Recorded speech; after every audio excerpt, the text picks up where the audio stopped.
Good morning, students. Today we are going to learn about how to convert the binary numbers into decimal numbers and decimal numbers into binary numbers. Now, in this program, we can see the program is related to convert decimal numbers. Now, what are decimal numbers? They are the normal numbers that what we have it like 1, 2, 3, 4, 5, 6. Normal, if you see the output given here, 11. 11 is a decimal number, 23 is a decimal number, and we have to convert it to binary number, which is zeros and ones. In 11th standard you have learned how to convert it into zeros and ones. So this is a program, we have it here, how to convert it.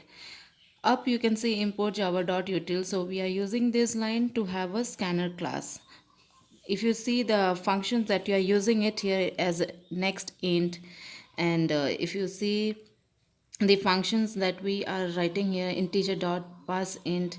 Now this is a wrapper class. If you see, this is a wrapper class, and we are main function what we are using is a scanner class. Now it is not that you can't use scanner class and the wrapper class together. You can use it both the things together. Now you can write here other package, even import java.io asterisk semicolon. You can use that package even, or if you skip that, by default it will accept it. So class, we are writing it as binary. Since we are converting the decimal number to binary, we are supposed to find what are the binary numbers. We are using a method. The name of the method is int resbin. Now this is a variable, or this is a method name. Okay, this is a method name what we have used, and we have got two parameters. One is integer parameter, one is string parameter.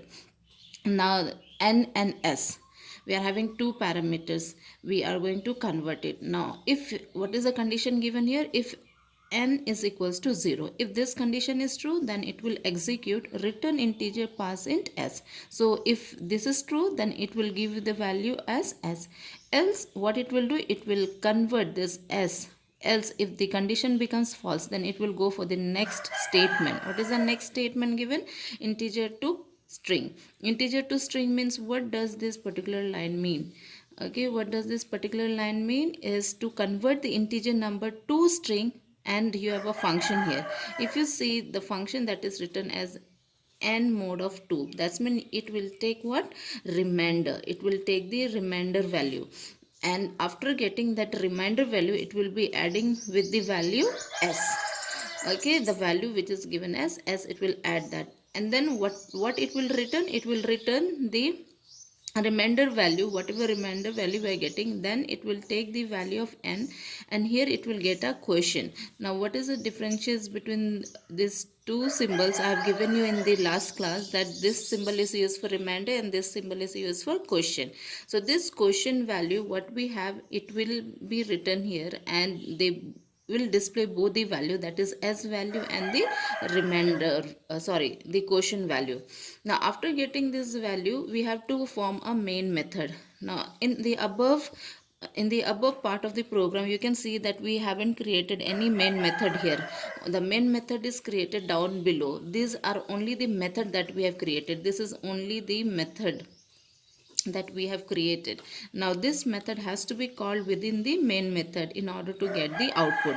So the main method that we are creating using the public static void main string args. Now we are using here the scanner class, because I am going to use the scanner class input here. So enter a decimal number to convert it into binary. Now what is a decimal number? If you see the output given here, enter a decimal number to convert it to binary, that is 11. Now 11, int num equals to int dot next in. This is a scanner class function where we are going to get the input of 11. Then int res equals to rec bin num. Now this value, if you see, where is this written? Where is this method name written? If you see, this is written up here in the method that we have created just below to the class. Now once the cursor come to display, it will go back to this part and it will find it out what are the values that is given, what is the conversion that is done. So in order to this particular line, these two things are used for conversion. Means the code that we are using 8421, the normally if we have to convert it to 11, so what is the value, how, which are the number that you will be adding in order to get it as 11? That is 8 plus 4, 8, 9, 10, 11, 12. This is 12. So you have to have 2. So what is that? Now if you give here 1, this is 0, 1, 1. That's mean you are adding 8, you are adding 2 and 1, then only the value will become 11. So if you see the output, how the conversions are done, it will convert using this code that is called as 8421. So when this code is converted using this is a formula where the exact conversions are taken place. Now normally we know how to do the conversion, so this is the method how the conversions are done. So the value that is present within this method will be taken care here, and then this whatever the value we get it as res, that is 1011, this value will be given as the output. So this is about how to convert it to decimal numbers and decimal numbers and convert it to binary number. Usually the questions comes like this only, in order to convert it to decimal number to binary numbers. So I hope you understood this. Remember, like we have learned manually how to do the conversion in the 10th standard and 11th standard, so you know how to do the conversion based on this. So this is about the one program. There are so many example programs that is given in your textbook, so please go through the other example programs that is there. There are palindrome numbers, there are different kinds of numbers that is there in your book, so kindly please go through those numbers, the other numbers that is there. Once the practicals are done, we can see these programs in the computer.